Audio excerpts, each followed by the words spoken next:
Back here on Sports Report with my partner Chris Park, I am Matthew Hatfield. Well, we saw one ironclad conference tournament quarterfinal with the Lakeland Cavaliers outlasting the Denby Patriots in overtime. What about the other quarterfinal at Kings Fork High School in Suffolk? It's the number 3 seed Phoebus Phantoms taking on the number 6 seed Nansemond River Warriors. These two teams split during the regular season, and the Warriors under Coach Ed Young, the longtime veteran of that school, trying to spring the upset in this one, Chris. Yeah, Coach Young, no stranger to playoff competition. He's had great teams throughout his tenure at Nansemond River. We'll see if the Phoebus Phantoms can knock them off early on against that Warriors zone. It's a great move by Robert Smith, as he's the cure for that zone defense, and this is easy too. You see why he's one of the top juniors in the area, averaging well over 20 points per game, had 39 in a double overtime win over Kings Fork, and trying to have more big performances. Josh Covington for Nansemond River, he had a strong run, and it's an 18-17 battle, high-scoring affair through one quarter of play.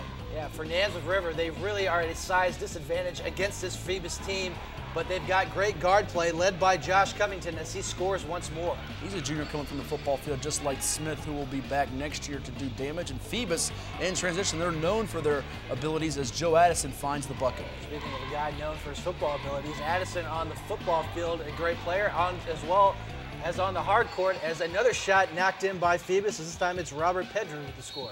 Pull-up jumpers there, but Nansemond River not to be outdone. The fast break game working with Covington. He's the one-man break. Yeah, you got to stop the ball in that situation, and for Phoebus, they're having a hard time keeping Covington from the rim. And for the Phantoms, it's going to be Robert Smith and the Robert Smith show as he goes strong to the basket, can't get it to finish, but he gets another opportunity and scores.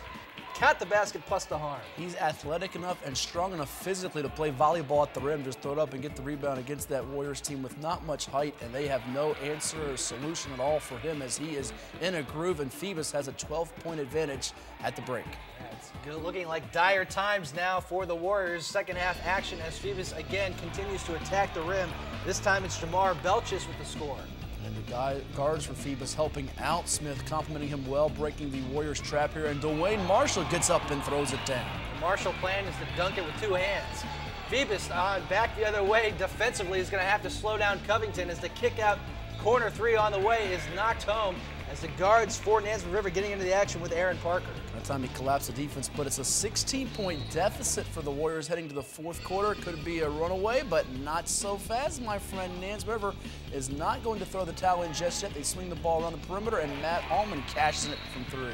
You have to wonder if Coach Young gave the Bill Pullman speech from Independence Day to not go quietly into that good night in the fourth quarter, as Phoebus has that double-digit advantage, and they've got Robert Smith, and Robert Smith is doing things with the basketball, scoring again with the right hand. Coach Young is known for his speeches, and Robert Smith known for his athleticism, and the Warriors coming back with Aaron Parker's three-pointer.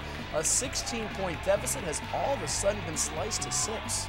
See if Phoebus can tighten things up defensively, as a bad pass there by Parker leads to a transition break, and Smith going to the basket draws the foul, and obviously an intentional foul there by Covington, and Smith will go to the free throw line for two. A frustrating situation for Covington. Did have 31 points, a career high, but when Smith gets a full head of steam, you've got to grab him, otherwise he will put you on a poster, and right here he does the tomahawk. Bump, set, spike, as that ball is through the hoop with the one-hand slam, and Phoebus is going to walk away with the victory in this one, 81-67 over the Warriors, a 14-point victory for the Phantoms, as Robert Smith with a game-high 40 points and 14 boards to lead Phoebus. As we mentioned, Josh Covington with 31 points for the Warriors.